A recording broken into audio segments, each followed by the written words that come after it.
So there is one upside to me not putting in the hours needed yesterday. We're going to check out our new property today, the M8trix in San Jose. The smallest game running there is 1-3, so we'll be doing that. It's actually 1-2-3 with $1 on the button.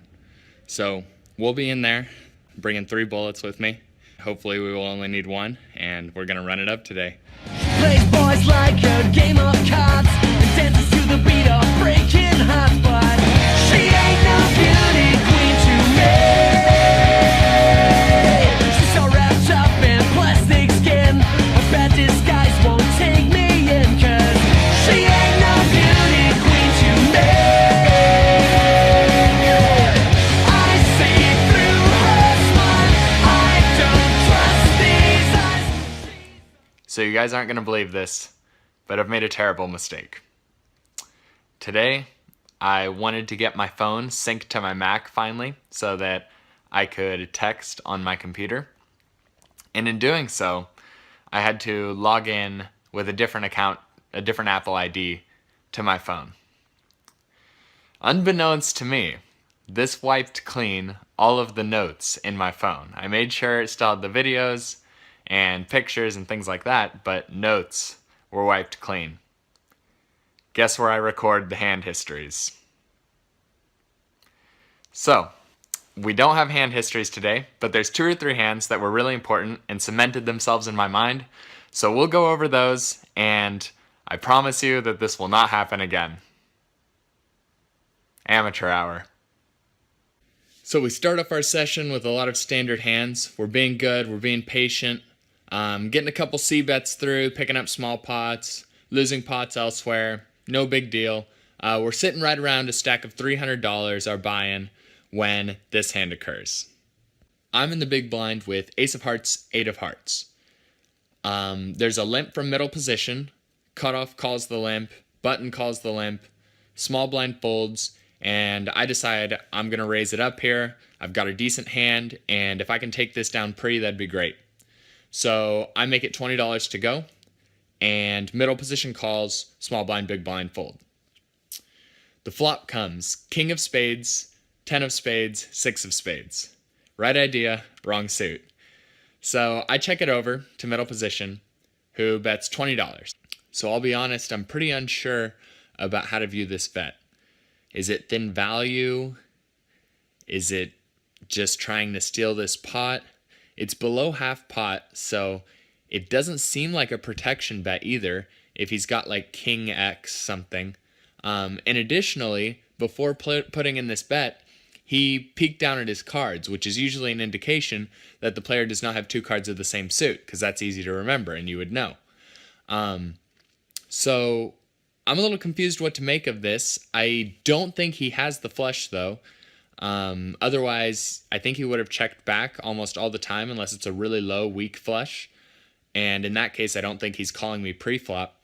So I decide this is as good a time as any to run a bluff. Oh, $300. That's a nice buy-in. And I go ahead and bet $60. Check raise to $60. He doesn't think too long and he makes the call. So we're heads up to the turn, which is a 2 of Hearts. Doesn't change anything. And I'm like, okay, this is a great time to bluff. He seemed a little hesitant about the flop, so I put out $100. He immediately grabs his cards, pulls them out from under his card protector, and goes to throw them in the muck. But right before he does, he stops. He sets his cards back down, and he looks at me. And he just looks at me for a really long time, thinking, and then he throws out a call. So I'm thinking, oh, this is not good. And we go to the river. The river is a 7 off. And I'm thinking, oh, this is not good. This is very not good. I've got like 120 behind, and that's pretty insignificant compared to the pot. But my dad used to always tell me that his dad used to always tell him that there is no Santa Claus. This guy's not going to give us this pot. We're going to have to take it. So I shove in my extra $120. I'm all in. And he goes into the tank. Probably a minute and a half goes by, and then he tosses out a chip to our dismay. We muck, and he shows us an offsuit king. So we lose a $300 pot, just like that, and we have to buy back in. We're not giving up, though. We're going to battle. This is still going to be a positive day. Leave a word from her dead lips. Don't like the way she moves her hips, no. She ain't no sugar cute to me. She knows she's better than the rest. Well, arrogance is godliness, but she ain't no beauty queen to me.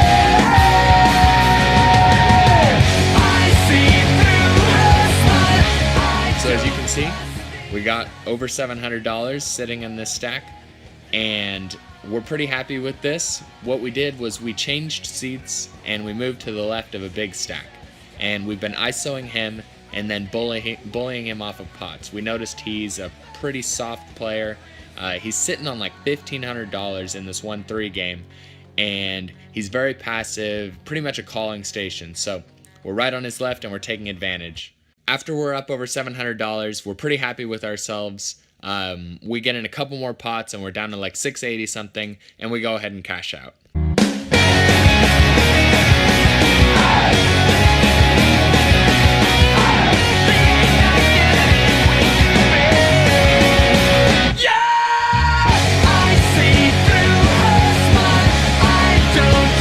Alright, so we had our buddy show up to play, and I don't want to leave him hanging. We're going to watch Andrew play for a little bit, sit behind him if he doesn't mind, and then we are on the list for 1, 2, 3, so hopefully we'll get in and play a little bit with him. If not, if it takes forever, the list here can get pretty long. Then we'll just go home after watching him a little bit. She's a walking lie.